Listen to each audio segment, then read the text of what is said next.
Naramdaman ko ang lamig ng hangin sa hubad kong balat.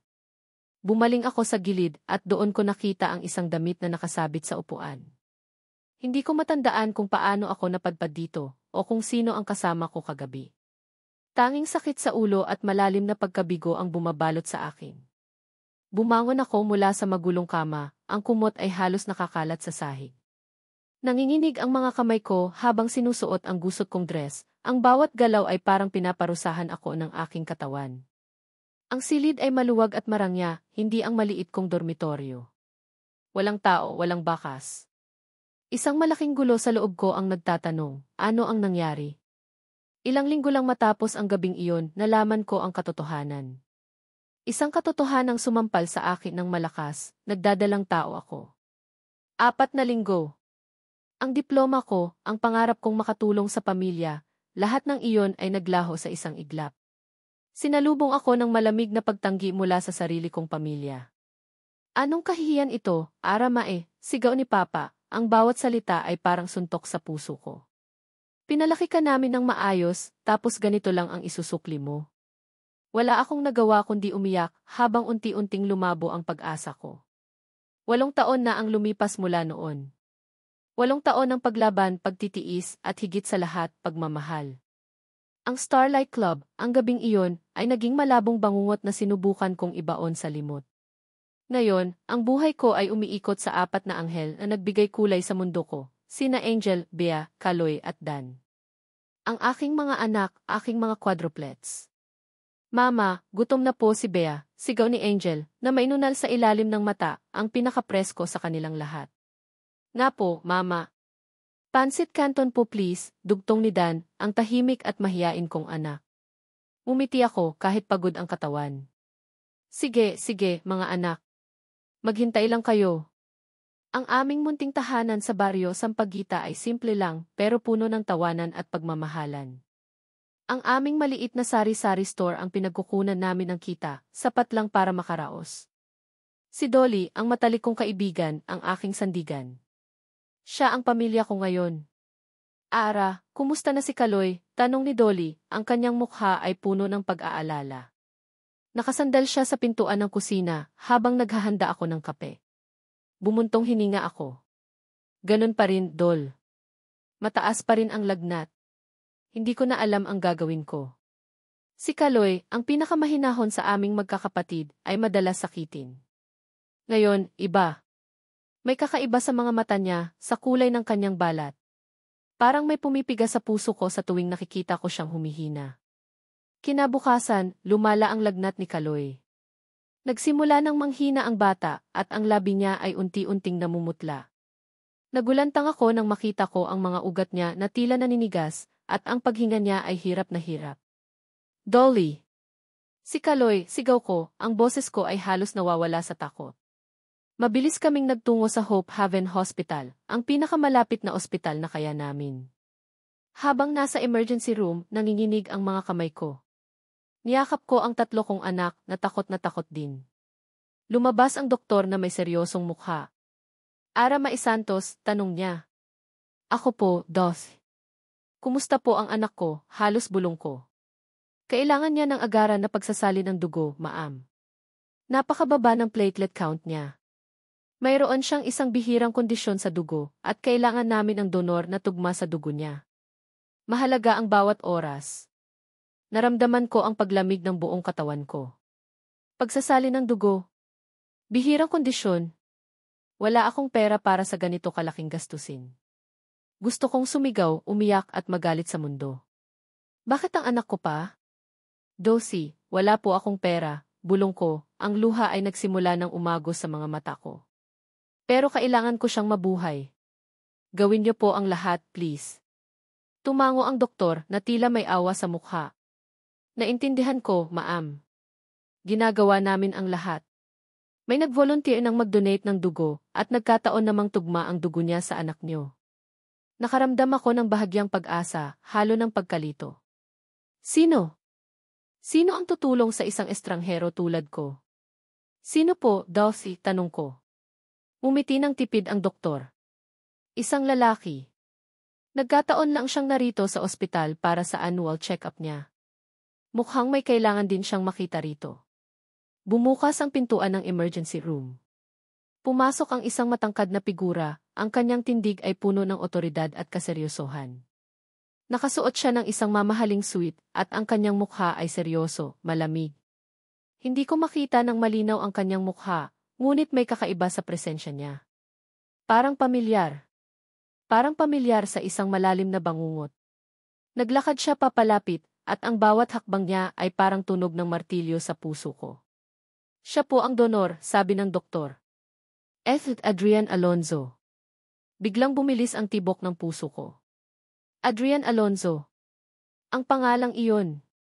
Ang pangalang iyon ay sumampal sa akin, nagdala ng mga nagkalat na piraso ng alaala mula sa gabing sinubukan kong kalimutan. Ang mukha ng lalaki ay unti-unting luminaw habang lumalapit siya. At doon ko nakita. Ang parehong matang iwinaksi ko sa aking isipan sa loob ng 8 taon. Ang lalaking kasama ko sa gabing iyon. Hindi ko na halos marinig ang sinasabi ng doktor. Ang lahat ay tila lumabo sa paligid ko. Ang tanging nakikita ko ay ang kanyang mga mata, na ngayon ay nakatingin din sa akin, puno ng pagtataka. Adrian Alonzo, ulit ng doktor, na tila naghihintay ng reaksyon mula sa akin. Pero wala akong narinig. Ang pangalan niya ay umalingaw sa utak ko, parang isang malakas na tunog na bumubulabog sa matagal ng natutulog na multo. Ang lalaking ito ang ama ng mga anak ko. Ang katotohanang iyon ay sumabog sa akin, mas matindi pa kaysa sa shock ng pagbubuntis ko. Tumalikod siya mula sa doktor at lumingon sa akin, ang kanyang mga mata ay walang emosyon, parang salamin na hindi mo kayang basahin. Ikaw ba ang ina? Tanong niya, ang boses niya ay malalim at malamig, na tila hindi niya ako kilala. Napaatras ako, ang dibdib ko ay humihigpit. Ara Maisantos, bulong ko, ang tinig ko ay nanginginig. Hindi ko alam kung bakit ako natatakot. Hindi ko siya dapat katakutan. Siya ang may kasalanan. Adrian, salamat sa pagtulong sa bata, sabi ng doktor na tila napansin ang tensyon sa pagitan namin. Kailangan na natin ang dugo mo para kay Kaloy. Tumango lang si Adrian at pumasok sa loob ng emergency room. Iniwan akong nakatayo doon, tulala. Habang pinapanood ko siyang nawala sa paningin ko, pakiramdam ko ay bumalik ako sa gabing iyon sa Starlight Club. Ang dilim, ang musika, ang pagkahilo at ang kakaibang pakiramdam ng takot at pagkalito. Hindi ko maalala ang mukha niya, pero ang presensya niya iyon ang hindi ko makalimutan. Makalipas ang ilang oras, lumabas ang doktor at sinabing matagumpay ang pagsasalin ng dugo. Nakahinga ako ng maluwag. Niyakap ko ang mga anak ko na mahimbing na nakatulog sa bench. Nakita ko si Adrian na lumabas sa isang silid, kasama ang isang nurse. Lalapit sana ako, magpapasalamat. Pero bago pa man ako makakilos, nagkaroon siya ng kausap sa telepono. Dad. Tapos na ako. Uwi na ako. Ang tono niya ay parang wala lang, parang ginawa niya lang iyon bilang isang obligasyon. Hindi ko siya maintindihan. Walang bakas ng pag-aalala ng pagkabalisa. Parang isang taong walang pakialam. Lumapit ako sa kanya, ang lakas ng loob ay biglang sumibol sa akin. Salamat, sabi ko, ang boses ko ay halos hindi marinig. Tumingin siya sa akin, ang kanyang mga mata ay blanko. Walang anuman. Trabaho ng ospital ang tumulong. Nag-init ang ulo ko sa sinabi niya. Trabaho lang. Hindi mo man lang ba tatanungin kung sino siya? Kung sino kami? Biglang nagbago ang ekspresyon niya, naging irita. May emergency ako. May importanteng meeting ako bukas. Hindi ko oras para sa mga ganito. Napaatras ako.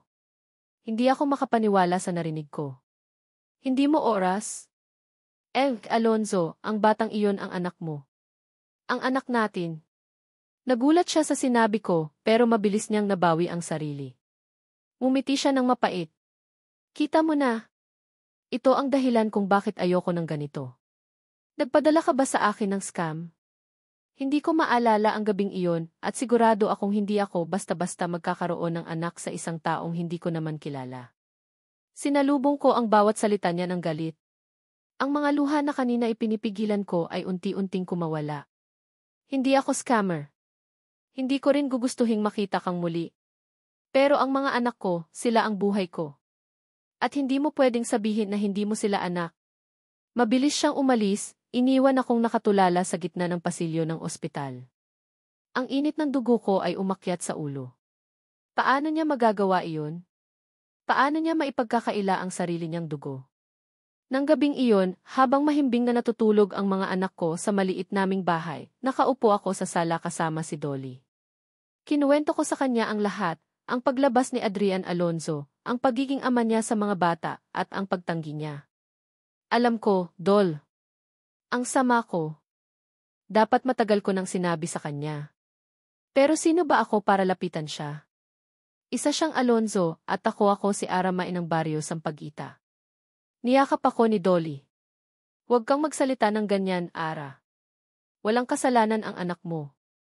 At wala kang kasalanan. Wala kang kasalanan kung nagpakasasa ang lalaking iyon at iniwan kang mag-isa. Pero paano ko siya mapapatunayan? Paano ko mapipilit na harapin niya ang katotohanan? Tanong ko, ang boses ko ay halos pabulong. Biglang tumayo si Dolly at nagtungo sa lumang aparador. Naghahalungkat siya roon. Teka lang, Ara. May naalala ako. Noong gabing iyon, nung dumating ka sa akin, basang-basa ka ng ulan at gulo-gulo ang buhok mo. Nanginginig ka. At habang pinapalitan kita ng damit, may nahulog mula sa bulsa ng dress mo. Kinabahan ako. Ano iyon, Dol? Inabot niya sa akin ang isang maliit na bagay na nakabalot sa isang lumang panyo. Binuksan ko iyon. Isang gold-plated na koi. Hindi ordinaryong koi. May nakaukit na isang eleganteng giki sa gitna na may maliit na korona sa itaas. Ang disenyo ay napakapino at nakita ko ang isang maliit na logo sa likod, isang leon na may pakpak. Nakita ko to, Ara. Hindi ko alam kung bakit pero tinago ko. Para kasing ang unike eh. Para kang nakasabit sa damit nung gabing iyon. Napatingin ako sa kuy. Ang ni. Alonzo. Ang leon na may pakpak ito ang logo ng Veridian Group, ang kumpanya ng Alonzo. Narinig ko ito sa balita. Ang isang piraso ng metal na ito ang ebidensya. Ito ang magbubunyag ng katotohanan. Dolly, alam ko na kung paano, sabi ko, ang boses ko ay puno ng pag-asa at galit. Alam ko na kung paano ko siya mapipilit na harapin ang mga anak niya. Kinabukasan, bumalik ako sa Hope Haven Hospital, kasama si Dolly. Nakita namin si Adrian na paalis, mukhang nagmamadali. Lumapit ako sa kanya, ang puso ko ay kumakabog. Alonzo, tawag ko, ang boses ko ay matatag. Lumingon siya, irita na naman ang mukha. Ano na naman ba ito, Miss Santos? Akala ko ba ay tapos na tayo? Hindi tayo tapos, sabi ko, at inabot ko sa kanya ang cufflink. Nakita ko ito sa dress ko pagkatapos ng gabing iyon. Alam kong sa iyo ito. At alam kong ito ang pruweba na ikaw ang ama ng mga anak ko. Nanlaki ang kanyang mga mata. Kinuha niya ang cufflink, ang kanyang mukha ay biglang nagbago, mula sa irita ay naging gulat, pagkatapos ay pagkalito. Tiningnan niya ang cufflink, pagkatapos ay tiningnan niya ako. Ang walang emosyon niyang mata ay nagkaroon ng bahagyang pagkabahala. Ito imposible, bulong niya. Paano? Hindi ko alam ang nangyari, Dimby Alonzo. Pero ang mga anak ko sila ang katunayan. At hindi mo sila pwedeng talikuran, sabi ko, ang bawat salita ay may diin. Tumingin siya sa cufflink sa kamay niya, pagkatapos ay sa akin. Ang tingin niya ay tila may binubuo sa kanyang isipan, isang piraso ng puzzle na unti-unting nabubuo. Sige, sabi niya sa wakas, ang boses niya ay malalim. Gagawa ako ng fit test. Pero kung ito ay isa lang panloloko di. Hindi ito panloloko, Jimmy Alonzo, putol ko. Kailangan lang ng mga anak ko ng ama. Ngumiti siya ng mapait. Malalaman natin. Hintayin mo ang resulta, Miss Santos. Iniwan niya akong nakatayo doon, may halo ng pag-asa at takot. Ang cufflink na iyon ang naging tulay sa nakaraan, sa isang katotohanang matagal nang nakabaon. Ang resulta ng ECT test na iyon ang magiging desisyon sa kinabukasan ng mga anak ko. Ang mga araw matapos ang paghaharap namin ni Ara sa ospital ay tila mabagal na umaandar. Paulit-ulit sa isip ko ang cufflink na iyon, ang maliit na piraso ng metal na may nakaukit na key at ang logo ng Veridian Group. Impossible. Hindi ko maalala ang gabing iyon, maliban sa malabong pakiramdam ng pagkahilo at pagkalito. Hindi ako ang tipo ng lalaking basta-basta magpapakasasa. Ang buhay ko ay puno ng kaayusan at kontrol. Napakasela ng sitwasyon ng pamilya Alonzo. Ang pangalan namin ay mahalaga higit sa lahat. Ang bawat iskandalo ay maaaring sumira sa milyon-milyong halaga ng negosyo. At ngayon, heto ako, sinasabing may anak sa isang babaeng hindi ko man lang maalala. Ian, may kausap ako sa labas na gustong magpaliwanag sa'yo tungkol sa nangyari kay Kaloy. Ibinaba ko ang telepono at tumingin kay Atty. Elena Cortez, ang aming pamilyar na abogada. May seryosong ekspresyon ang kanyang mukha. Ano iyon, Elena? Hindi lang pala simpleng emergency, Ian, sabi niya habang inaayos ang salamin. Mayroon siyang bihirang sakit sa dugo at ang kanyang kondisyon ay mas komplikado kaysa sa inakala natin. Maaaring ito ang maging susi sa problema mo. Pumasok sa opisina ko ang doktor ni Kaloy, kasama ang isang specialist. Ipinaliwanag nila ang kondisyon ng bata, isang uri ng thalassemia, isang sakit sa dugo na kadalasang minamana. Habang ipinapaliwanag nila ang teknikal na detalye, ang utak ko ay abala sa isang salita, minamana. Ang pinakakagulat-gulat, Jim E. Alonzo, sabi ng specialist, ay ang pagtuklas namin ng isang genetic marker na napakabihira at nahanap namin ito hindi lang sa dugo ni Kaloy, kundi sa lahat ng kanyang kapatid. At ang marker na ito ay eksklusibo lamang sa inyong angkan. Para akong binuhusan ng malamig na tubig. Hindi lang si Kaloy, kundi lahat ng 4 quadruplets. Ang pagkalito ay napalitan ng isang mapait na realization. Kung minamana ang sakit at nasa lahat ng anak at ang genetic marker ay eksklusibo sa pamilya Alonzo. Ibig sabihin, Jim E. Alonzo, base sa aming mga pagsusuri at sa resulta ng FET test na ginawa namin para sa pangkalahatang kaalaman, kayo po ang biological father ng 4 na bata. Para akong tinamaan ng kidlat. Ang buong mundo ko ay umikot. Ang pakiramdam ng kontrol sa aking buhay ay naglaho. Pamilya. Anak. 4. Hindi ako makapaniwala. Ang gabing iyon ang isang gabi na hindi ko maalala ay nagbunga ng 4 na buhay. 4 na buhay na ngayon ay nakakabit sa akin. Napakababaw mo, Adrian. Paano mo nagawang mansahan ang pangalan ng Alonzo dahil lang sa isang gabing kalokohan? Hindi ko na kailangang lumingon para malaman kung sino ang nagsalita. Si Papa. Si Roberto Alonzo. Ang kanyang boses ay malamig, puno ng pagkadismaya. Alam na niya. Hindi ko alam, Papa. Hindi ko matandaan, sagot ko, mahina ang boses. Huwag kang magkunwari. Ito ang bunga ng pagsuway mo sa akin. Sinabi ko sa'yo, kailangan mong mag-asawa ng babaeng karapat-dapat sa pangalan natin. Ngayon, ano? Mayroon kang 4 na anak sa isang babaeng hindi mo man lang maalala. Ano ang sasabihin ng mga tao? Sumigaw si Papa, ang kanyang mukha ay namumula sa galit. Ayusin mo iyan, Adrian. Kailangan mong tanggalin ang babaeng iyan sa buhay natin. Kung gusto niya ng pera, bigyan mo siya. Pero ang mga batang iyan kung totoo man ang mga sinasabi nila, hindi sila karapat-dapat sa pangalan ng Alonzo. Hindi ako nakasagot. Ang galit ni Papa ay mas masakit kaysa sa anumang sakit ng ulo. Alam kong may punto siya sa pananaw niya. Pero ang mga bata, sila ang mga inosente rito. Kalaunan, bumalik ako sa ospital. Si Ara ay nakaupo sa tabi ng kama ni Kaloy na mahimbing na natutulog. Ang kanyang mukha ay pagod pero puno ng pagmamahal. Nakita ko ang 3 bata na naglalaro sa isang sulok, tahimik. Kumusta na siya? Tanong ko kay Ara, nagulat na lumingon. Stable na raw.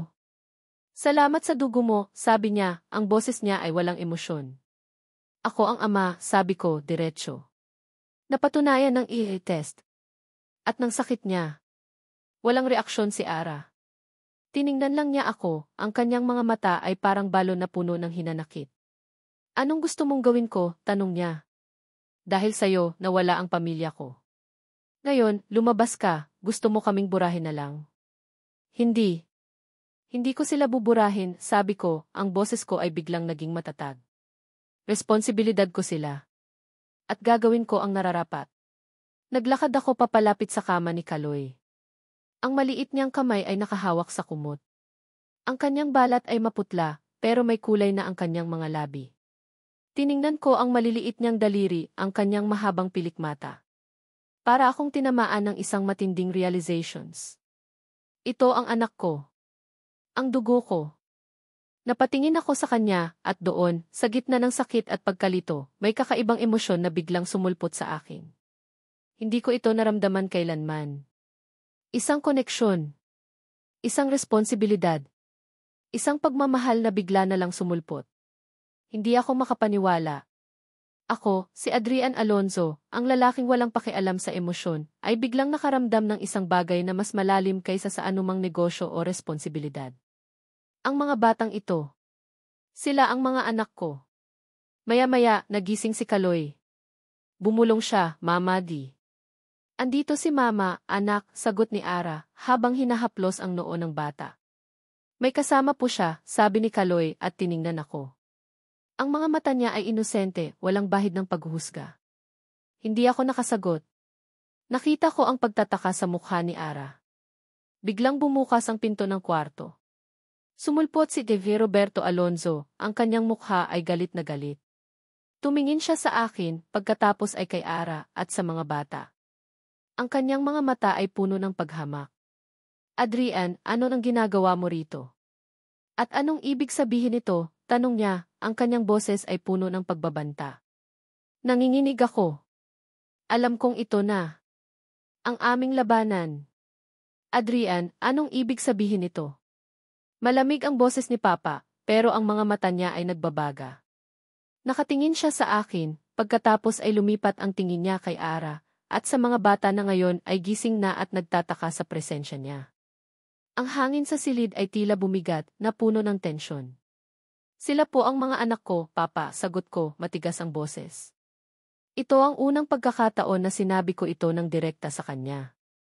At ito si Ara, ang ina nila. Ngumisi si Papa, puno ng paghamak. Mga anak, sa isang babae na hindi mo man lang maalala? Ito ang pinili mong gawin, Adrian. Sirain ang pangalan ng Alonzo. Hindi ko sila sisirain, Papa, git ko, habang kinukuyom ang aking kamao. Sila ang dugo ko. Dugo.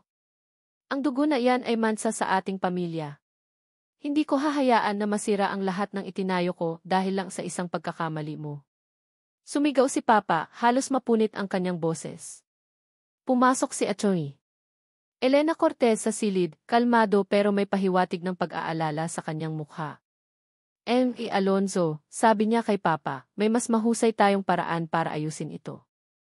Ayusin? Paano mo ayusin ang isang kahihiyan na ito, Elena? Tanong ni Papa at pagkatapos ay tumingin sa akin. Adrian, umuwi ka na. May mahalaga tayong pag-uusapan sa bahay. Alam kong wala akong magagawa sa sandaling iyon. Ang galit ni Papa ay parang apoy na walang pinipili. Nagtinginan kami ni Ara at nakita ko sa kanyang mga mata ang takot at pagkabahala. Tumango lang ako sa kanya, isang silent promise na babalik ako. Sa bahay, isang malamig na pagtanggap ang sumalubong sa akin. Si Papa ay nakaupo sa kanyang opisina at si Atty. Cortez ay nasa tabi niya. Ang buong silid ay napuno ng seryosong atmosfera. Adrian, may dalawang paraan lang para matapos ito. Simula ni Papa, ang bawat salita ay may bigat. Una, bibigyan mo ang babaeng iyan ng pera, malaking halaga, at pipirmahan niya ang isang kasunduan na isusuko niya ang lahat ng karapatan sa mga bata. Hindi siya kailanman magpapakita sa atin muli. Walang magiging koneksyon ang mga batang iyon sa pangalan ng Alonzo. Pangalawa, tanong ko, kahit alam ko na kung ano ang isasagot niya. Pangalawa, kung ayaw niyang tanggapin ang pera, gagamitin natin ang lahat ng legal na paraan para kunin ang mga bata sa kanya. Hindi siya karapat-dapat na maging ina sa mga batang may dugo ng Alonzo. Titingnan natin ang background niya, ang kakulangan niya sa pera, ang katotohanang nagpalaki siya ng mga bata ng mag-isa sa hirap. Walang hurado ang papayag na ang mga anak ng isang Alonzo ay lumaki sa ganoong kalagayan. Naramdaman ko ang pagsikip ng dibdib ko. Pera. Legal na labanan. Ito ang paraan ng mga Alonzo sa pagresolba ng problema. Pero hindi ito basta-basta problema. Mga buhay ito. Mga anak ko. Elena, mayroon ka bang draft ng kasunduan? Tanong ni Papa. Inabot sa akin ni Atty. Cortez ang isang folder. Ang mga salita sa kontrata ay malinaw, waiver of parental rights. Ang halaga ay napakalaki, sapat para mabuhay si Ara ng marangya sa buong buhay niya. Hindi ko kaya, Papa, sabi ko, inilapag ang folder sa mesa. Hindi ko kayang bilhin ang mga anak ko. At lalong hindi ko kayang kunin sila sa kanya. Nagulat si Papa. Ano? Nakita ko ang pagmamahal ni Ara sa mga bata, Papa. Lumaki sila sa hirap pero puno ng pagmamahal. Hindi ako pwedeng basta-basta dumating at sirain ang lahat. Sila ang mga anak ko. Kailangan kong tanggapin sila. Namula si Papa sa galit. Kung gayon, Adrian, kalaban mo ako. Hindi ko hahayaan na ang reputasyon ng pamilya natin ay masira dahil sa iyong kapabayaan. Kung hindi mo ayusin ito, ako ang gagawa. Iniwan ko si Papa at Atty. Cortez na nagtatalo. Kailangan kong malaman ang katotohanan. Kailangan kong makita kung ano ang buhay ni Ara at ng mga anak ko. Nang gabing iyon, matapos magtago mula sa mga tauhan ni Papa, nagtungo ako sa baryo Sampaguita. Ang eskinita ay makitid, punong-puno ng ingay ng mga bata at amoy ng lutuin. Ang ilaw ay madilim. Nakita ko ang maliit na tindahan ni Ara, ang sari-sari store. May mga bata na naglalaro sa labas. At doon, sa gitna ng lahat, nakita ko si Ara. Nakaupo siya sa isang maliit na upuan sa labas ng tindahan, binabantayan ang kanyang mga anak. Nagtawanan sila habang naghahabulan. Nagkubli ako sa dilim, pinapanood silang maglaro. Si Angel, ang mapreskong nangunguna. Si Bea, ang tagasunod. Si Dan, ang tahimik na nagmamasid. At si Kaloy, na ngayon ay mukhang malakas na, nakikipaglaro rin. Ang kanilang mga mukha ay puno ng kagalakan, walang bahid ng pagdududa o paghihirap. Isang matandang lalaki ang lumapit kay Ara, si Mang Tonyo, ang may-ari ng katabing tindahan. Nakangiti siya. Aba, Ara, ang sisigla ng mga apo ko ah. Buti na lang may nag-donate ng dugo kay Kaloy. Salamat po, Mang Tonyo.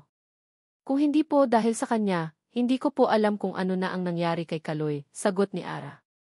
Ang boses niya ay malambing, puno ng pasasalamat. Pinapanood ko si Ara na makipag-ugnayan sa kanyang komunidad. Hindi siya mayaman, pero mayroon siyang pamilya, ang kanyang mga anak at ang mga tao sa paligid niya na nagmamahal sa kanya. Ang pagmamahal na iyon ay hindi kayang bilhin ng pera at hindi kayang sirain ng kapangyarihan. Naramdaman ko ang isang kakaibang kirot sa dibdib ko. Nakita ko ang isang buhay na simple pero puno ng pagmamahal. Isang bagay na kailanman ay hindi ko naranasan sa aking sariling pamilya. Palagi akong napapalibutan ng kayamanan at kapangyarihan, pero walang init, walang totoong koneksyon. Nang gabing iyon, habang naglalakad pabalik sa kotse ko, naramdaman ko ang isang bagong pagpapasya.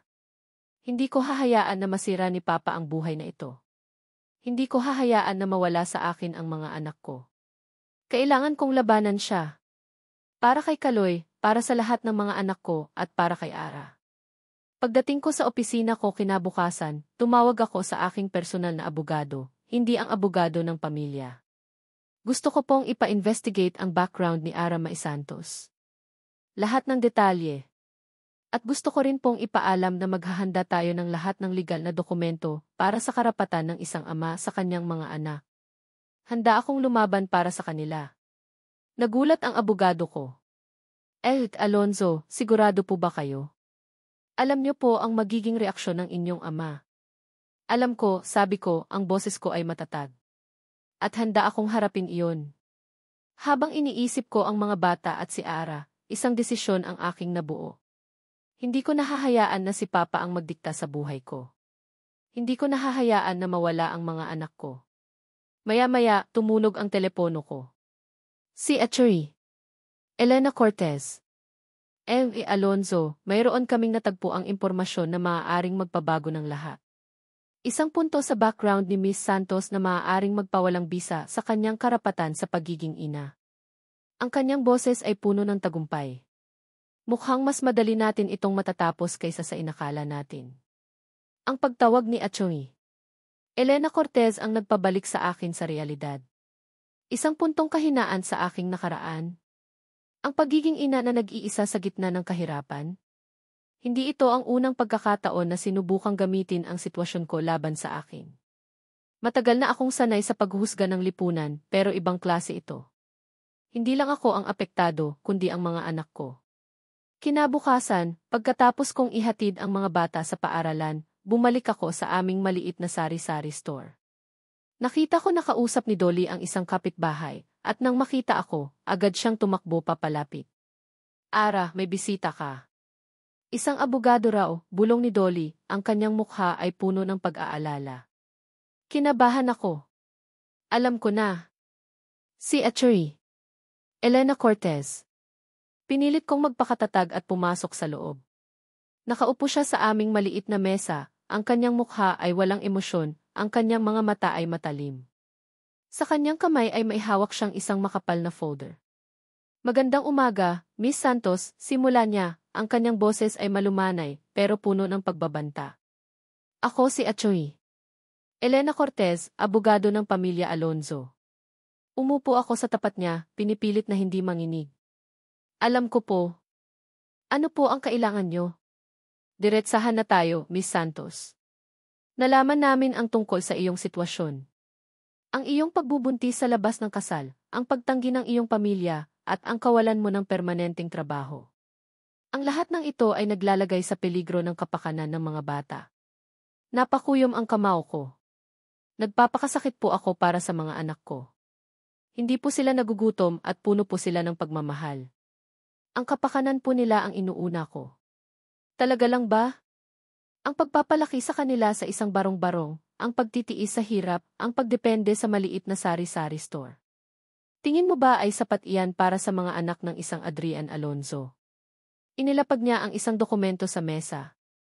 Mayroon kaming ebidensya na hindi mo sapat na mapangalagaan ang mga bata. Maaari kaming magsampa ng kaso para sa custody ng mga bata at kuhanin sila sa iyo. Napasigaw ako. Hindi.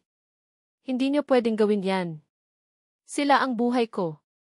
Ang aming kliyente, si E. Roberto Alonzo, ay handang magbigay ng malaking halaga para sa iyong kapayapaan. Patuloy niya, na tila hindi niya narinig ang pagmamakaawa ko.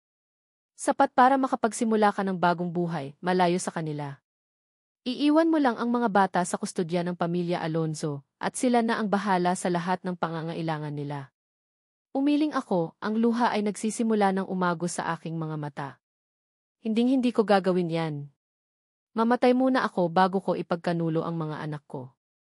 Tumayo si Attorney Cortez. Kung ganoon, Miss Santos, magkita-kita na lang tayo sa korte. Hindi mo alam kung gaano kalakas ang pamilya Alonzo. At wala kang laban. Umalis siya, iniwan akong nakatulala. Ang mga salita niya ay umalingaw sa utak ko. Wala akong laban. Paano ako lalaban sa isang dambuhalang tulad ng pamilya Alonzo? Sa aking sarili, sa aking nakaraan, sa aking kakulangan. Niyakap ako ni Dolly nang makita niya akong umiiyak. Ara, huwag kang susuko. Alam kong kaya mo yan. Hindi ka nag-iisa. Pero paano, Dol? Wala akong pera, walang impluwensya. Sino ang maniniwala sa akin? Kami. Kami ang maniniwala sa'yo. At ang mga anak mo. Hindi ka pwedeng sumuko para sa kanila. Nagpunas ako ng luha at tumingin sa mga anak ko, na ngayon ay naglalaro sa labas ng tindahan. Ang kanilang mga tawanan ay parang musika, isang paalala kung bakit ako lumalaban. Sila ang aking lakas. Sila ang aking pag-asa. Samantala, sa kabila ng lahat, alam kong si Adrian ay nasa kabilang panig. Nasa tabi siya ng kanyang ama, handang tulungan ang mga ito na kunin ang mga anak ko. Ang pag-asa na sana ay makita niya ang mga bata, na sana ay makaramdam siya ng koneksyon, ay unti-unting naglalaho. Pero hindi ko alam na sa likod ng mga kortina, mayroong nagmamasid at mayroong gumagawa ng mga hakbang. Nakaupo si Ian sa kanyang opisina, ang mukha ay seryoso. Kakausap niya lamang ang kanyang personal na investigador. Sigurado ka ba sa sinasabi mo? Tanong niya. Opo, sir. Mayroon po talagang naghalo ng gamot sa inyong inumin at sa inumin ni Miss Santos nung gabing iyon sa Starlight Club. Mukhang may gustong gumawa ng iskandalo o sirain kayo, sagot ng investigador. Nakita ko po ang isang waiter na naglagay ng isang substance sa inyong inumin. At nakita rin po namin ang isang koneksyon sa isang rival company na matagal nang gusto sirain ang reputasyon ng Alonzo. Kinuha ni Ian ang telepono. Tumawag siya sa kanyang abogado na pinagkakatiwalaan niya. Gusto ko pong i-review ang lahat ng legal na paraan para protektahan ang isang ina na nanganganib mawalan ng kustodya ng kanyang mga anak. At gusto ko rin pong imbestigahan ang isang kaso ng iligal na paggamit ng droga sa isang party, 8 taon na ang nakalipas. Alonzo, alam niyo po ang posibleng epekto nito sa inyong ama, sabi ng abogado. Alam ko, sagot ni Ian, matigas ang boses. Pero hindi ko hahayaan na masira ang buhay ng mga anak ko dahil sa isang kasalanan na hindi naman nila ginawa. At kung may nagbalak sa amin nung gabing iyon, kailangan kong malaman kung sino. Nang gabing iyon, habang nag-aalala ako sa aming maliit na tahanan, may tumawag sa aking telepono. Isang unknown number. Nag-alinlangan ako pero sinagot ko. Miss Santos, boses ng isang lalaki. Hindi ko makilala. Opo, ako nga po. Mayroon pong gustong tumulong sa inyo. Huwag po kayong mag-alala. Magpadala po kayo ng email sa address na ito, sabi niya at idinikta ang isang email address. May impormasyon po doon na makakatulong sa inyo para sa inyong kaso. Isang ligtas na lugar at legal na payo. Napakunot ang noo ko. Sino ito? Si Ian ba? O isa na naman itong patibong? Pero ang pag-asa ay mabilis na kumalat sa aking puso. Kahit sino pa ito, kailangan kong lumaban. Para sa mga anak ko. Kinabukasan, isang sulat ang dumating sa aming bahay. Isang huta. Ang labanan ay nagsimula na. Niyakap ko ang sulat, ang takot ay mabilis na napalitan ng isang matinding pagpapasiya. Hindi ako susuko. Hinding-hindi ako susuko. Napakabilis ng tibok ng puso ko habang papasok kami ni Ara sa silid ng hukuman. Ang mga kamera ay kumikislap at ang mga mamamahayag ay nagbubulungan. Kahit sa likod ng seryosong mukha ni Atty. Elena Cortez, nakita ko ang bahagyang ngiti ng pagtitiwala sa sarili. Alam kong handa na siya sa laban. At alam kong balak niyang durugin si Ara. And Adrian Alonzo, sabi ni Atty. Cortez, handa na po ba kayong magbigay ng inyong testimonya? Hindi, sagot ko at naramdaman ko ang pagtataka ng lahat sa silid. Lumapit ako sa harapan, ang aking mga mata ay nakatingin ang diretsyo kay Ara, na ngayon ay gulat na gulat. Gusto ko pong magbigay ng ibang testimonya. Nagsimula ang bulungan sa loob ng silid. Nagulantang si Papa, ang kanyang mukha ay namumutla. Adrian, anong ginagawa mo? Bulong niya, puno ng galit. Alonzo, hindi ito ang plano, pabulong na sabi ni Atty. Cortez, ngunit binaliwala ko siya. Tumingin ako sa hukom, ang aking boses ay malinaw at matatag. Honorable Judge, ako po si Adrian Alonzo. At ako po ang biological father ng 4 na bata na pinag-uusapan sa kasong ito, sina Angelic, Bianca, Carlo at Daniel Santos. Sumabog ang silid sa bulungan. Ang mga flash ng kamera ay mas lumakas. Nakita ko ang pagkabigla sa mukha ni Ara, ang kanyang mga mata ay nanlaki. Si Papa ay halos tumayo sa kanyang upuan, ang kanyang bibig ay nakabukas sa gulat. Alonzo, ano ang batayan ng iyong pahayag? Tanong ng hukom, seryoso ang boses. Honorable Judge, hindi lang po ito basta pahayag. Mayroon po akong CK test results na nagpapatunay ng aking paternity, sabi ko, at inabot sa bailiff ang mga dokumento. Bukod po rito, ang isa po sa aking mga anak, si Carlo Santos, ay mayroong isang bihirang sakit sa dugo, ang thalassemia. Ito po ay isang genetic disorder, at ang mga doktor po ay nakatuklas ng isang genetic marker na eksklusibo lamang sa aking angkan na nahanap po nila sa dugo ng lahat ng 4 na bata. Tumingin ako sa paligid. Ang mga mata ng mga tao ay nakatingin sa akin, puno ng pagtataka, pagkabigla at kung minsan, paghuhusga. Nais ko pong linawin ang nangyari noong gabing iyon, 8 taon na ang nakalipas. Nagkaroon po ng isang party sa Starlight Club. Ako po ay nalasing at alam kong may naghalo ng gamot sa inumin ko. Hindi ko po maalala ang lahat, pero mayroon po akong ebidensya na nagpapatunay na hindi lang po ako ang biktima sa gabing iyon. Mayroon po akong investigasyon na nagpapatunay na may nagbalak po sa amin, marahil ay isang rival company ng pamilya Alonzo. Inilabas ko ang cufflink na ibinigay sa akin ni Ara. Ito po ang pruweba na ito ay hindi basta-basta pagkakamali. Ito po ay isang plano na sinubukan kaming sirain, at si Miss Santos po ang isa sa mga naging biktima. Ang cufflink na ito ay galing sa akin, at ito ang nagdugtong sa amin ni Miss Santos sa gabing iyon. Narinig ko ang mahinang ungol ni Papa sa likuran. Halos himatayin na siya. Si Attorney Cortez naman ay blanko ang mukha, na tila hindi makapaniwala sa nangyayari. Hindi ko po sila pinagkakaila, Honorable Judge. Mahalaga po ang bawat isa sa mga anak ko. At gusto ko pong gampanan ang aking responsibilidad bilang isang ama. Tumingin ako kay Ara, at sa unang pagkakataon, nakita ko ang isang bakas ng pag-asa sa kanyang mga mata, na maihalo pang pagkalito. Huwag po nating tanggalin ang mga bata sa kanilang ina, na nag-iisang nagpalaki sa kanila sa loob ng 8 taon. Ang silid ay tahimik hanggang sa narinig ko ang mahinang hikbi. Nakita ko si Dolly, umiiyak, ngunit may ngiti sa labi. Pagkatapos ng ilang minutong katahimikan, tumikim ang hukom. Base sa mga bagong ebidensya at pahayag ni Adrian Alonzo, ang korte ay nagpasya na pansamantalang ihinto ang kasong ito upang masusing imbestigahan ang mga bagong impormasyon. Ipinag-uutos din ng korte na si Adrian Alonzo ay kailangan ng magbigay ng suporta sa kanyang mga anak simula ngayon. Inihampas ng hukom ang kanyang malet. Case adjourned. Biglang nagkagulo sa loob ng silid. Ang mga mamamahayag ay nagsugod papalapit, gusto akong tanungin. Si Papa ay lumabas sa silid, kasama si Atty. Cortez, ang kanyang mukha ay puno ng galit at kahihiyan. Ako naman, lumapit ako kay Ara. Ayos ka lang ba? Tanong ko.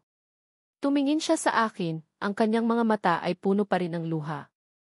Bakit mo ginawa iyon? Dahil sila ang mga anak ko, Ara. At hindi ko sila kailanman ikahihiya, sagot ko. Para kaming nasa gitna ng isang bagyo. Ang mga tao ay nagbubulungan, kinukuhanan kami ng litrato. Ang lahat ay nakatingin sa amin. Ang isang hindi inaasahang pag-amin. Ang isang katotohanan na nagbago ng lahat. Nagkatitigan kami ni Ara, ang aming mga mata ay puno ng pagkalito, pero mayroong din namang isang bagong pag-asa. Ang aming kinabukasan, bilang mga magulang ng 4 na bata, ay nagsisimula pa lang. Bakit mo ginawa iyon? Ang boses ko ay halos pabulong habang nakatingin ako kay Adrian. Ang tanong ay paulit-ulit sa isip ko at hindi ko mahanap ang kasagutan. Ang lahat ay nakatingin sa amin, ang mga flash ng kamera ay patuloy sa pagkidlat, parang mga bituin sa gitna ng kadiliman. Dahil sila ang mga anak ko, Ara. At hindi ko sila kailanman ikahihiya, sagot niya, ang kanyang mga mata ay matatag. Walang pag-aalinlangan sa kanyang boses. Ang sagot niyang iyon ay nagdala ng isang alon ng emosyon sa akin. Nagdududa. Nagtaka. At isang maliit na bahagi ng puso ko ang nagsimulang umasa. Pero paano? Paano nagbago ang isang Adrian Alonzo na puno ng pagtanggi sa isang iglap? Hindi ko pa rin maintindihan. Niyakap ako ni Dolly. Tama na, Ara. Hayaan mo na sila. Mahalaga, nanalo tayo. Hindi pa ito tapos, Dolly, bulong ko. Nagsisimula pa lang. Ang sumunod na mga araw ay parang isang panaginip. Ang aming maliit na tahanan sa baryo Sampaguita ay naging sentro ng atensyon. Ang mga mamamahayag ay nagkukumpulan sa labas, gusto ng kwento. Ang mga kapitbahay ay nagbubulungan, ang iba ay nagtataka, ang iba ay nagpapakita ng suporta. Mama, bakit po ang daming tao sa labas? Tanong ni Bea, ang kanyang mga mata ay malaki. Mga kaibigan lang, anak, sagot ko, pilit nang umingiti. Ayokong maramdaman nila ang takot ko. Napakasela ng bawat galaw ko. Pakiramdam ko ay laging may nakatingin, laging may humuhusga. Ang dating payapa naming buhay ay nagbago. Isang araw, bumalik si Adrian sa baryo Sampaguita. Hindi siya nakasuit. Nakasuot siya ng simpleng t-shirt at maong, at may dalang isang bag na puno ng laruan. Nakita ko ang mga mata ng mga kapitbahay na nakatingin sa kanya, may pagtataka at pagkaintriga. Lumapit siya sa aming sari-sari store. Ara, sabi niya, medyo nahihiya. Gusto ko lang bisitahin ang mga bata. Tumango lang ako.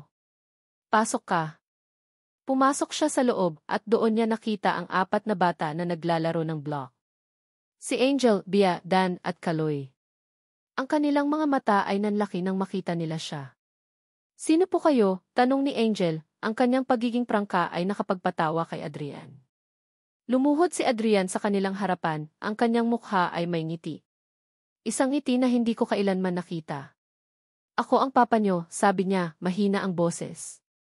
Ako si Papa Adrian. Nagsimula silang magtanong, puno ng kuryosidad. Papa?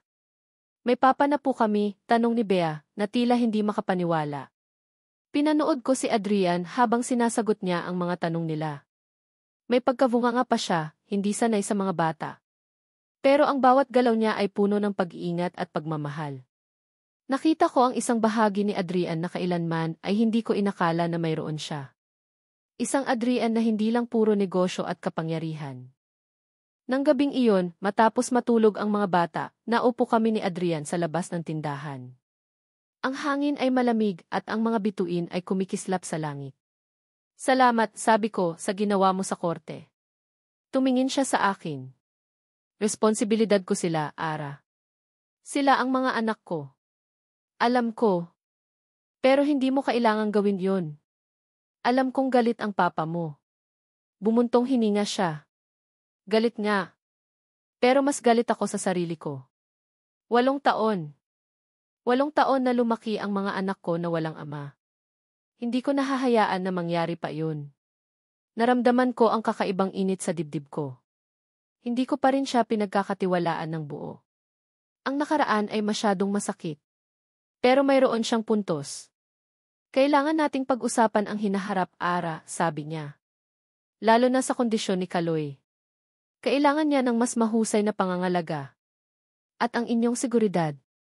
Hindi na kayo ligtas dito sa baryo Sampaguita, lalo na ngayon nakilala na kayo. Nag-alinlangan ako. Anong ibig mong sabihin?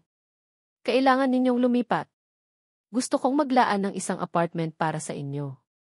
Isang mas ligtas na lugar na mas malapit sa ospital para sa madaling access sa mga doktor ni Kaloy. Hindi ito para sa akin, Ara. Para ito sa mga bata. Tiningnan ko ang mga kamay ko. Ang ideya ng paglipat ay nakakatakot. Ang baryo Sampaguita ang aming tahanan, ang aming komunidad. Ngunit ang kaligtasan ng mga anak ko ang mas mahalaga. At ang kondisyon ni Kaloy. Paano ang mga tao? Anong sasabihin nila, tanong ko. Wala silang pakialam. Ang mahalaga ay ang mga anak natin. At gagawin ko ang lahat para protektahan sila, sabi niya, ang kanyang mga mata ay seryoso. Hindi ko sila hahayaan na masaktan pa. Nakita ko ang pagpapasya sa kanyang mga mata. Hindi ito ang Adrian Alonzo na nakita ko sa simula. Nagbabago siya. Hindi ko pa rin alam kung para saan o kung bakit. Pero may isang bagay akong sigurado, handa siyang lumaban. Para sa mga anak ko. Sige, sabi ko, ang boses ko ay halos pabulong. Pero ayokong maging pabigat. Ngumiti siya. Hindi ka pabigat, Ara. Tungkulin ko ito. At responsibilidad. Maya-maya, nag-ring ang cellphone ni Adrian. Tumingin siya sa caller V at nakita ko ang pagkairita sa kanyang mukha. Sumagot siya at agad siyang naging seryoso. Hindi ko po gagawin iyan, Papa. Sila ang mga anak ko. At hindi ko po sila iiwan. Nakinig ako habang nagtatalo sila. Si Papa Roberto Alonzo ay malinaw na galit sa desisyon ni Adrian. Naririnig ko ang galit sa boses ni Papa, kahit hindi ko maintindihan ang lahat ng sinasabi niya. Ngunit si Adrian ay nanatiling matatag. Hindi ko po sila iiwan, Papa. Walang halaga ang pera kumpara sa pamilya, sabi ni Adrian. Binaba niya ang telepono. Ang kanyang mukha ay pagod pero may pagpapasya. Si Papa. Gusto niyang gamitin ang lahat ng paraan para paghiwalain tayo. Pero hindi ko hahayaan. Naramdaman ko ang isang kakaibang pakiramdam. Hindi ako nag-iisa. Mayroon akong kasama sa laban na ito. At kahit hindi ko pa maintindihan ang lahat, mayroon siyang isang bagay na nakapagpapagaan sa loob ko, ang kanyang pangako na protektahan ang mga anak namin. Ang paglipat namin sa bagong apartment na inilaan ni Adrian ay isang malaking pagbabago. Hindi ito marangyang mansyon na akalain mo sa isang Alonzo, pero malaki ito at modern. Isang maluwag na unit sa isang safe at tahimik na kondominium. Napapaligiran kami ng mga tahimik na pader, walang ingay ng kalye, walang usok, at walang mga matang naghuhusga. Sa unang gabi, natulala ako. Ang mga bata, sina Angel, Bea, Kaloy at Dan, ay nagtakbuhan sa bawat sulok ng apartment, tila nakakita ng bagong playground.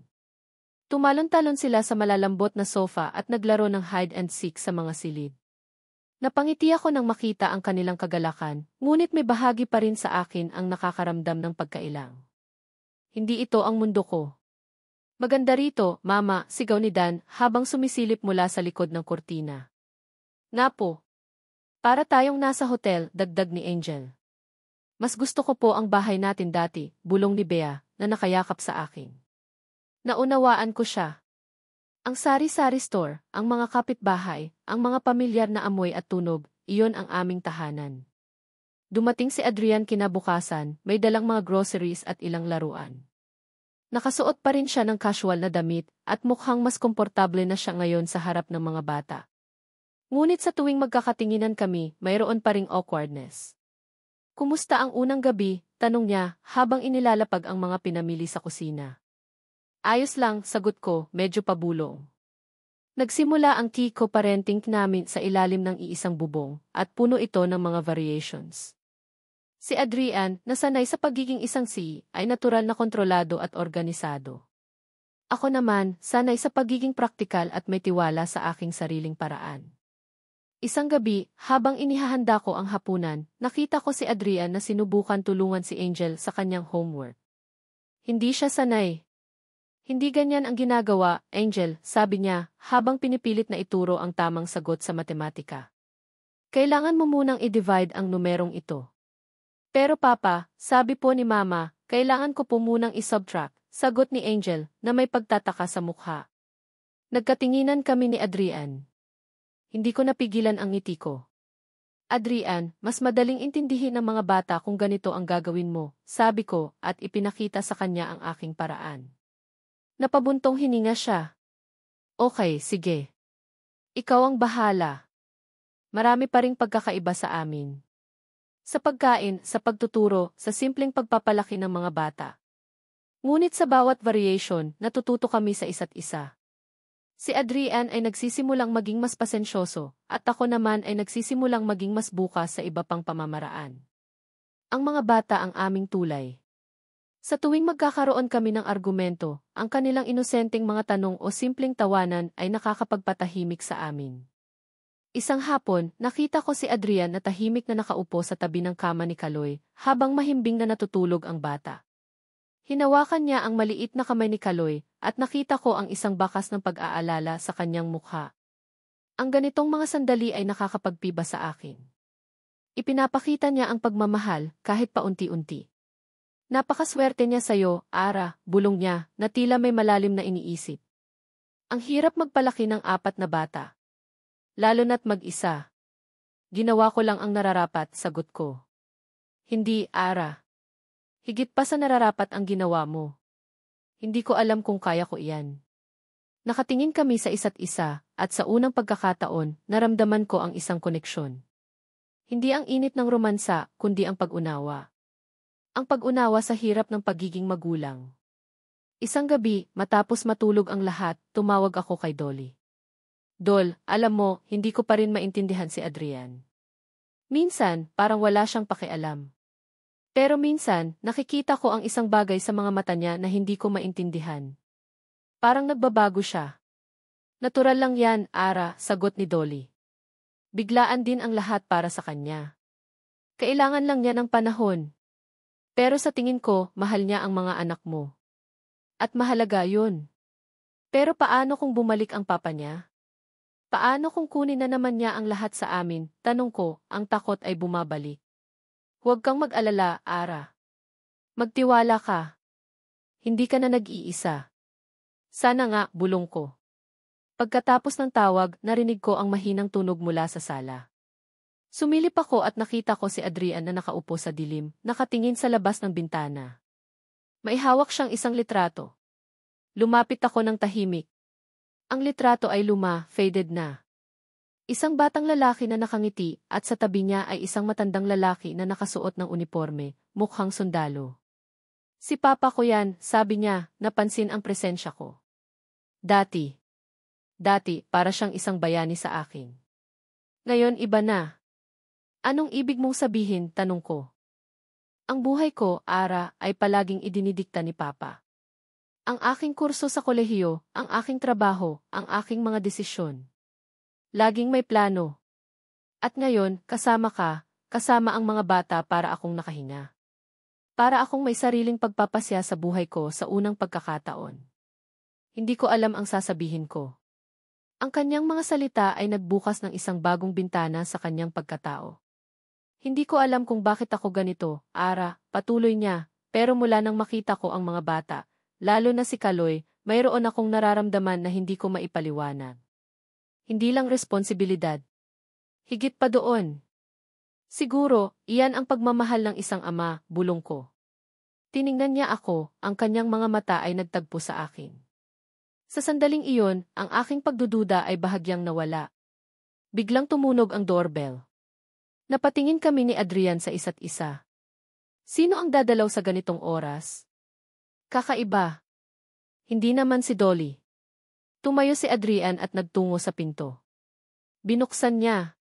At doon, nakatayo sa labas, ang isang babae na naka-expensive dress, na may makeup na hindi tinipid, at isang ngiti na tila may alam. Adrian, darling, sabi niya, ang kanyang boses ay matamis at puno ng pagmamay-ari. Namimiss mo ba ako? At doon, nagsimula na naman ang panibagong alon ng kaguluhan sa aming buhay. Adrian, darling, ulit ng babae, at naglakad siya papasok na tila pag-aari niya ang buong lugar. Ang kanyang ngiti ay nakakasilaw, pero ang mga mata niya ay may kakaibang kinang na hindi ko maintindihan. Namimiss mo ba ako? Nakatingin ako kay Adrian, nagulat din sino siya. Ang kanyang mga mata ay nagpasa-pasa mula sa babae, patungo sa akin na tila naghahanap ng kasagutan. Serena, sabi ni Adrian, ang kanyang boses ay malamig. Anong ginagawa mo rito? Serena. Ang pangalang iyon ay pamilyar. Narinig ko iyon sa mga bulungan sa hospital, sa mga news article na lihim kong binabasa tungkol kay Adrian. Siya ang dating fiancé ni Adrian, ang babaeng pinlano ng kanyang ama na pakasalan niya. Bakit, Adrian? Hindi mo ba ako namimiss? Lumapit si Serena kay Adrian at akmang hahalikan siya sa pisngi, ngunit umiwas si Adrian. Hindi na tayo. Tapos na ang lahat sa atin, sabi ni Adrian, ang kanyang boses ay matigas. Bumaling si Serena sa akin at ang kanyang ngiti ay napalitan ng paghamak. Sinuri niya ako mula ulo hanggang paa, na tila nagtataka kung anong klaseng babae ako. Kaya pala, may ipinalit ka na sa akin. Sino ka ba? Isa ka lang ba sa mga fling ni Adrian? Nag-init ang ulo ko sa sinabi niya. Hindi ako fling, git ko. Ako ang ina ng mga anak niya. Tumawa si Serena, isang mapait na tawa. Mga anak, iyan ba ang ginawa mo para kunin ang atensyon ni Adrian? Ang gumawa ng mga peking anak. Serena, sapat na, sabi ni Adrian, ang kanyang boses ay puno ng galit. Umalis ka na rito. Ayoko. May karapatan ako rito. Ako ang dapat na maging asawa mo. Hindi ang isang babaeng tulad niya. Sumigaw si Serena at ang kanyang tinig ay umalinggaw sa buong apartment. Hindi ka na bahagi ng buhay ko, Serena. Ang pamilya ko ngayon ay sila Ara at ang mga anak ko, sabi ni Adrian, ang kanyang mga mata ay nakatingin ng diretso kay Serena. Ang pagpapasiya sa kanyang mga mata ay nagbigay sa akin ng kakaibang lakas ng loob. Nagulat si Serena. Ang kanyang mukha ay namumula sa galit. Hinding-hindi ako papayag. Sirain kita, Adrian. Sirain ko kayong lahat. Umalis siya ng padabog, ang kanyang mga takong ay umalingaw sa sahig habang papalabas siya ng pinto. Iniwan niya kami ni Adrian na nakatayo doon tahimik. Sorry, sabi ni Adrian, ang kanyang boses ay mahina. Gusto lang niya, di. Gusto niyang sirain ang lahat, putol ko. Alam kong siya ang pakana ng papa mo. Bumuntong hininga si Adrian. May hinala ako. At napatunayan na ng aking investigador. Si Serena ang isa sa mga dahilan kung bakit nagkagulo ang gabing iyon sa Starlight Club. Anong ibig mong sabihin, tanong ko. Ang investigador ko ay nakahanap ng isang waiter na nagpatunay na inutusan siya ni Serena na maglagay ng gamot sa inumin ko at sa inumin ng sinumang kasama ko sa tea room. Gusto niyang sirain ang reputasyon ko o marahil ay gumawa ng isang iskandalo para pilitin akong pakasalan siya, sabi ni Adrian, ang kanyang mga mata ay puno ng galit. Hindi lang pala ako ang naging biktima. Ikaw din, Ara. Para akong binuhusan ng malamig na tubig. Hindi lang pala isang aksidente. May nagplano. May gustong sumira sa amin. Ang galit ay biglang sumulpot sa akin. Ang sakit na naramdaman ko sa loob ng 8 taon ay biglang nagkaroon ng ibang kahulugan. At ang papa ko alam ko na may alam siya sa mga plano ni Serena. Matagal na niyang gusto akong ipakasal kay Serena para sa negosyo. Ito ang dahilan kung bakit hindi niya kayang tanggapin ang mga anak natin. Dahil hindi sila parte ng plano niya. Naramdaman ko ang takot. Kung ganoon, mas malaki ang aming kalaban. Hindi lang si Papa Roberto Alonzo, kundi pati na rin ang lahat ng koneksyon niya. Kinabukasan, lumala ang sitwasyon. Ang balita tungkol sa pagdating ni Serena ay kumalat sa media. Ang mga headline ay puno ng iskandalo. Adrian Alonzo, nahaharap sa eskandalo ng ex-fiancé at misteryosang ina ng kanyang mga anak. Ang mga komento sa social media ay brutal. May mga nagsasabing gold digger ako, may mga nagsasabing ginamit ko si Adrian. Nasa opisina ako ni Adrian nang magring ang telepono. Ito si Papa. Narinig ko ang kanyang galit na boses, kahit hindi naka-speaker. Sumisigaw siya, nagbabanta. Adrian, pinipilit mo akong gumawa ng mga bagay na hindi ko gusto. Haharapin mo ako sa korte. At hinding-hindi ka magtatago sa likod ng babaeng iyan.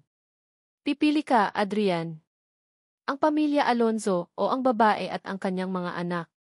Binaba ni Adrian ang telepono, ang kanyang mukha ay blanko. Napaupo siya sa kanyang upuan, ang kanyang mga kamay ay nasa kanyang noo. Hindi ko na alam ang gagawin ko, Ara, bulong niya. Si Papa kaya niyang kunin ang lahat sa akin. Ang kumpanya, ang lahat ng pinaghirapan ko. Naramdaman ko ang sakit sa kanyang boses. Nakita ko ang pagkabigo sa kanyang mga mata. Hindi ito ang Adrian Alonzo na kilala ko. Ito ang isang tao na nasa all is lost moment. Hindi ko sila pababayaan, Ara. Hindi ko hahayaan na masaktan sila. Kahit anong mangyari, sabi niya, ngunit ang kanyang boses ay puno ng kawalan ng pag-asa. Nagring ulit ang telepono. Si Attorney Elena Cortez. M. Alonzo, may bagong legal order mula sa korte. Pinigilan ang lahat ng assets ninyo. Mukhang desidido na po si Roberto Alonzo na sirain kayo. Napatulala ako. Lahat ng assets. Ibig sabihin, wala na si Adrian. Wala na siyang anumang laban. Tiningnan ko si Adrian. Ang kanyang mukha ay seryoso, ngunit may bahid ng takot. Ito ang pinakamadilim na sandali namin. Ang lahat ay nakataya. At pakiramdam ko, nasa bingit kami ng pagkawala ng lahat. Napakunot ang noo ko nang makita ko ang mukha ni Adrian. Ang kanyang ekspresyon ay halo-halong galit, pagkabigo at takot. Ang balita tungkol sa pag-freeze ng kanyang mga asset ay sumampal sa akin ng matindi. Hindi lang siya ang apektado, kundi pati kami. Nararamdaman ko ang bigat ng lahat. Ito ang pinakamasamang bangungot ko. Ara, kailangan kong lumaban, sabi niya, ang boses niya ay mahina. Pero wala akong alam kung paano. Naramdaman ko ang sakit sa kanyang boses. Nakita ko ang isang bahagi ni Adrian na kailanman ay hindi ko nakita, ang kanyang kahinaan. At sa sandaling iyon, isang ideya ang nabuo sa isip ko. Kailangan kong gawin ito. Para sa kanya. Para sa mga anak namin. Adrian, umalis na tayo, sabi ko, ang boses ko ay matatag. Nagulat siya. Anong ibig mong sabihin? Umalis na tayo dito. Babalik kami sa baryo Sampaguita. Doon, kahit papaano, mayroon kaming mga kaibigan. Doon, ligtas kami. Nanlaki ang kanyang mga mata. Hindi. Hindi ko kayo pwedeng pabayaan. Hindi ko kayo hahayaan na bumalik sa hirap. Hindi mo naiintindihan, Adrian, sabi ko, ang luha ay nagsimula ng umagos sa aking mga mata. Kung mananatili kami dito, masisira ang lahat ng meron ka. Hindi ko kayang panoorin na sinisira ng papa mo ang buhay mo dahil lang sa amin. Hindi ko kayang maging pabigat. Umiiling ako, pinipilit na maging matatag. Kailangan mong ayusin ang mga problema mo sa papa mo. Kung kami ang dahilan, aalis kami. Babalik kami sa kung saan kami nagsimula. Makakaya ko ito. Kami ang nakakagawa nito. Kami. Ara, huwag mong gawin yan. Huwag kang aalis, pakiusap niya, at sa unang pagkakataon, nakita ko ang takot sa kanyang mga mata. Takot na mawala kami. Para ito sa iyo, Adrian. Para sa lahat, sabi ko at tumalikod. Umuwi ako sa apartment, ang aking puso ay bumibigat. Naghanda ako ng mga gamit. Nagsulat ako ng isang maikling sulat para kay Adrian. Adrian, salamat sa lahat. Sa pagtulong mo kay Kaloy, sa pagtanggap mo sa mga anak natin. Pero kailangan kong umalis. Hindi ko kayang maging dahilan ng pagkawasak ng buhay mo. Ayusin mo ang problema mo sa papa mo. Alam kong kaya mo. At sana ay mahanap mo ang kapayapaan. Mahal ko ang mga anak natin. At gagawin ko ang lahat para sa kanila. Ara. Nang gabing iyon, matapos matulog ang mga bata, tahimik akong umalis sa apartment. Sumakay kami ng taxi. Ang mga anak ko ay mahimbing na natutulog, walang kamalay-malay sa desisyon na ginawa ko. Ang taxi ay dahan-dahang lumayo mula sa Marangyang Condominium, patungo sa pamilyar na kalsada ng baryo Sampaguita. Hindi ko alam kung anong mangyayari. Kung tama ba ang desisyon ko. Pero alam kong kailangan kong gawin ito. Nang bumalik ako sa apartment, tahimik ang lahat. Nagsimula akong mag-alala. Tinawag ko ang pangalan ni Ara, pero walang sumasagot. Naglakad ako sa bawat silid at doon, sa kama niya, nakita ko ang isang sulat. Binasa ko ang sulat at naramdaman ko ang pagbagsak ng mundo ko. Umalis siya. Umalis sila. Ang takot na naramdaman ko kanina ay napalitan ng isang matinding sakit. Hindi, sigaw ko at hinagis ang sulat. Hindi pwedeng mangyari ito. Agad akong tumawag kay Dolly. Dolly, nasaan si Ara? Umalis sila. Nasaan sila? Kalma, Adrian. Nasa amin sila. Sinubukan kong pigilan siya, pero desidido siya, sagot ni Dolly, ang kanyang boses ay puno ng pag-aalala. Nandito sila sa baryo Sampaguita. Huminga ako ng malalim. Salamat, Dolly. Papunta na ako. Agad akong lumabas ng apartment, tumakbo sa aking kotse. Ang aking isipan ay magulo. Paano ko hahayaan na umalis sila? Paano ko hahayaan na bumalik sila sa hirap? Ang pag-amin ko sa korte, ang aking pagtanggap sa kanila, lahat ng iyon ay walang saysay kung iiwan ko lang sila. Pagdating ko sa mansyon ng Alonzo, si Papa ay nakaupo sa sala, nagbabasa ng dyaryo. Tumingin siya sa akin ng may pagmamataas. Umuwi ka na pala, Adrian. Sana ay natauhan ka na. Mas madali ang lahat kung susundin mo lang ako. Hindi, Papa, sabi ko, ang boses ko ay matatag. Hindi ko susundin ang gusto mo. Hindi ko susundin ang gusto ni Serena. Hindi ako magpapakasal sa kanya. At hindi ko kailanman pababayaan ang mga anak ko.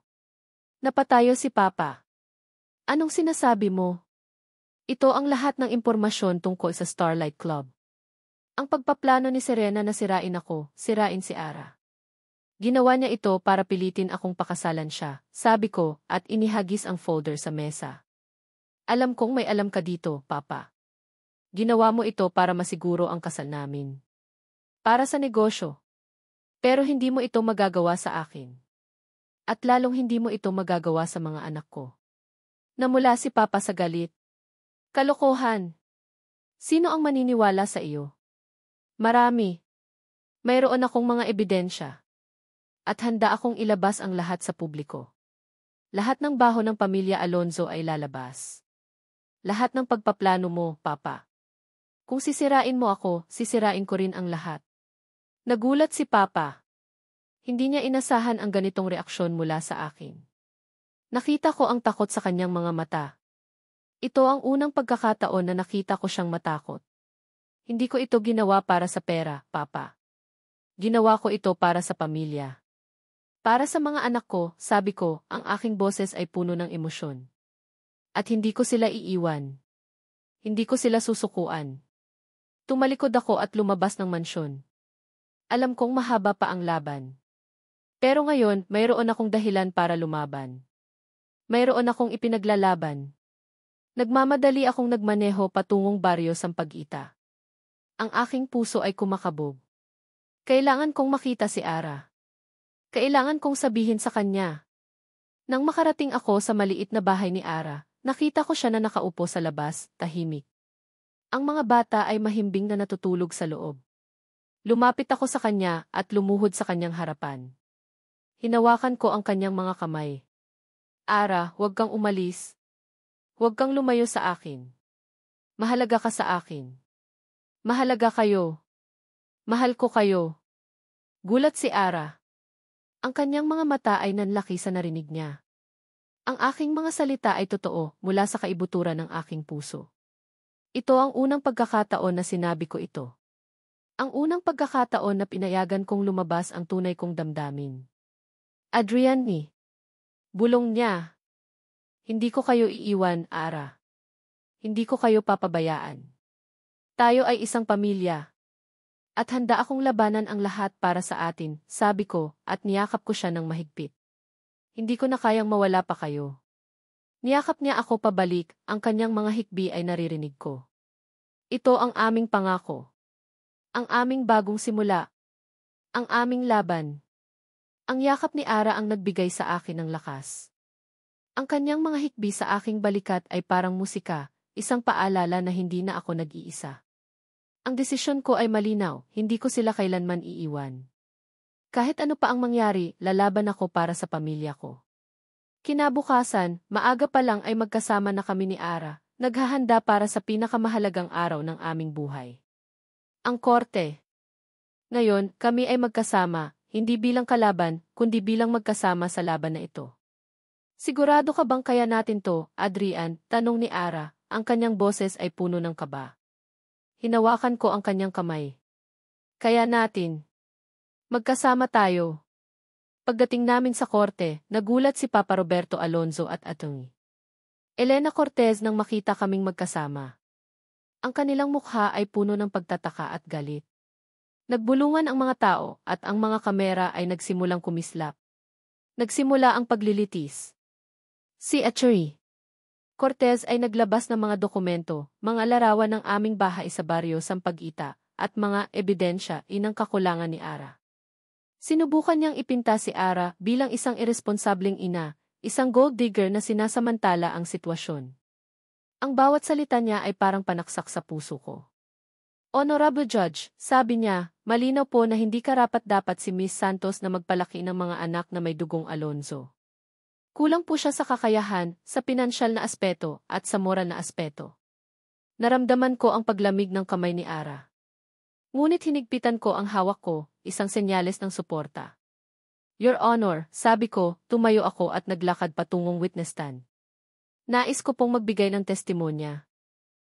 Alonzo, hindi ito ang plano, pabulong na sabi ni Atty. Cortez.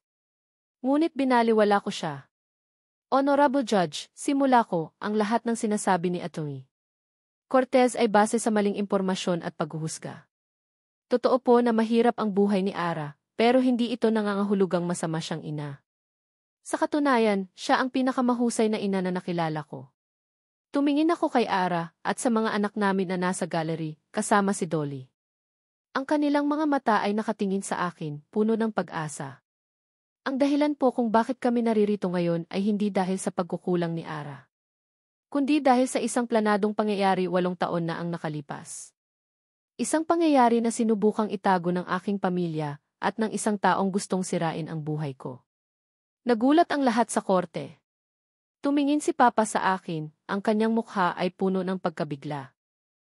Mayroon po akong ebidensya, Your Honor, sabi ko, at inabot sa bailiff ang mga dokumento at video footage na lihim kong nakuha mula sa aking investigasyon. Ito po ay isang video footage mula sa Starlight Club, 8 taon na ang nakalipas. Makikita po rito ang isang waiter na inutusan ng dating fiancé ko, si Serena Ramirez, na maghalo ng gamot sa aking inumin at sa inumin ng kasama ko. Ang kanyang layunin ay sirain ang reputasyon ko at pilitin akong pakasalan siya. Si Miss Santos po ay naging biktima lamang sa planong ito. Nagsimula ang bulungan sa korte. Ang mga mamamahayag ay nagsugod, gustong makakuha ng scoop. Namutla si Papa. Si Atty. Cortez ay biglang natulala, ang kanyang mga mata ay nanlaki. Bukod po rito, Your Honor, patuloy ko, ang aking anak, si Carlo, ay mayroon pong bihirang sakit sa dugo, ang thalassemia. Ito po ay isang genetic condition na minana niya mula sa akin, at ang mga doktor po ay nakatuklas ng isang genetic marker na eksklusibo lamang sa aming angkan. Ito po ang patunay na ang lahat ng 4 na bata ay biological anak ko, at hindi sila basta-basta nagkataon. Tumingin ako kay Papa. Ang dahilan po kung bakit ayaw tanggapin ng aking ama ang mga bata ay dahil sa pagiging hindi nila parte ng kanyang plano. Dahil sa pagiging produkto nila ng isang iskandalo na hindi niya kontrolado. Biglang tumayo si Atty. Elena Cortez. Your Honor, humihingi po ako ng pahinga. Mayroon po kaming kailangang pag-usapan ng aking kliyente. Tumango ang hukom. Court is adjourned for 15 minutes. Naglakad pa palabas si Atty. Cortez kasama si Papa Roberto Alonzo, na ngayon ay puno ng galit at kahihiyan. Naiwan kaming magkasama ni Ara at lumapit sa amin si Dolly. Adrian, Ara, kaya niyo yan. Ang galing mo, Adrian, sabi ni Dolly na nakangiti. Sana nga, Dolly, sabi ko. Pagkatapos ng 15 minuto, bumalik si Atty. Elena Cortez. Ngunit ngayon, ang kanyang mukha ay iba. Wala na ang dating pagmamataas. Mayroon siyang isang ekspresyon na hindi ko maintindihan. Your Honor, sabi ni Atty. Cortez, nais po naming bawiin ang aming kaso laban kay Miss Santos. At nais po naming magsumite ng isang bagong petisyon na naglalayong ipatupad ang joint custody ng mga bata sa pagitan ni Adrian Alonzo at Miss Ara Mae Santos. Nagulat ang lahat. Lalo na si Papa na nasa likuran at ngayon ay halos himatayin na. Ang kanyang abogada ay biglang lumipat ng panig. Nais ko rin pong ihayag, Your Honor, na ang aking kliyente, si Roberto Alonzo, ay walang kinalaman sa pagpaplano ng dating fiancé ni Adrian Alonzo. Siya po ay nalinlang lamang at ngayon ay lubos na ng hihinayang. Nagsinungaling siya para protektahan si Papa. Alam kong ginawa niya iyon para may matira pa rin sa reputasyon ng pamilya Alonzo. Tumango ang hukom. Base sa mga bagong ebidensya at sa desisyon ng mga partido, ang korte ay nagpasya na ipatupad ang joint custody ni Adrian Alonzo at Miss Ara Mae Santos sa kanilang 4 na anak. Ipinag-uutos din ng korte na si Adrian Alonzo ay kailangan ng magbigay ng buong suporta sa kanyang pamilya at sa lahat ng pangangailangan ng mga bata. At ang lahat ng nakaraang kaso na may kinalaman sa pagkakakilanlan ng mga bata ay isasara na. Naghiyawan ang mga tao. Niyakap ko si Ara na umiiyak sa tuwa. Nanalo kami. Nanalo kami. Lumapit si Papa sa amin, ang kanyang mukha ay seryoso. Tumingin siya sa akin, pagkatapos ay kay Ara at sa mga bata. Ang kanyang mga mata ay mayroong bahagyang paglambot. Adrian, sabi niya, ang kanyang boses ay mahina. Patawad. Hindi ko alam ang lahat. Wala na po iyon, Papa, sagot ko. Tumingin siya sa mga bata na ngayon ay masaya nang naglalaro sa gallery. Mga apo ko. Sa sandaling iyon, ang lahat ng sakit at hinanakit ay unti-unting naglaho. Mayroong pagpapatawad. Mayroong pagtanggap. Lumabas kami ng korte at sinalubong kami ng mga mamamahayag. Kinukuhanan nila kami ng litrato. Hindi na bilang isang iskandalo, kundi bilang isang pamilya. Isang pamilya na lumaban at nagwagi. Niyakap ko si Ara at bumulong ako sa kanyang tainga. Ara, may gusto akong itanong sa'yo. Hindi dahil sa obligasyon, kundi dahil sa pagmamahal. Lumayo ako sa kanya at lumuhod sa kanyang harapan. Kinuha ko ang isang maliit na kahon mula sa aking bulsa. Ara Mae Santos, sabi ko, ang aking boses ay puno ng emosyon. Gusto mo bang maging asawa ko? Gusto mo bang bumuo tayo ng isang pamilya, magpakailanman? Nanlaki ang kanyang mga mata at nagsimulang umagos ang kanyang mga luha. Ang mga mamamahayag ay naghiyawan at ang mga flash ng kamera ay lalong lumakas. Ito ang simula ng aming bagong buhay. Gusto mo bang maging asawa ko? Gusto mo bang bumuo tayo ng isang pamilya, magpakailanman? Ang mga salita ni Adrian ay umalinggaw sa loob ng bulwagan ng korte. Ang mga mata ng lahat ay nakatingin sa akin. Ang mga flash ng kamera ay kumikislap at ang ingay ng mga mamamahayag ay parang dagundong. Ang aking puso ay kumakabog ng napakabilis, halos lumabas sa aking dibdib. Ang luha ay nagsimulang umago sa aking mga mata, ngunit ngayon ay luha ng kagalakan. Lahat ng paghihirap, lahat ng sakit, lahat ng pagdududa ay naglaho sa isang iglap. Ang lalaking ito, ang ama ng aking mga anak, ay lumuhod sa aking harapan at nag-alok ng isang buhay na hindi ko kailanman pinangarap. Adrian! Gusto ko, sigaw ko, at niyakap ko siya ng mahigpit. Narinig ko ang hiyawan ng mga tao, ang palakpakan ng mga naroroon. Ito ang pinakamagandang sandali ng buhay ko.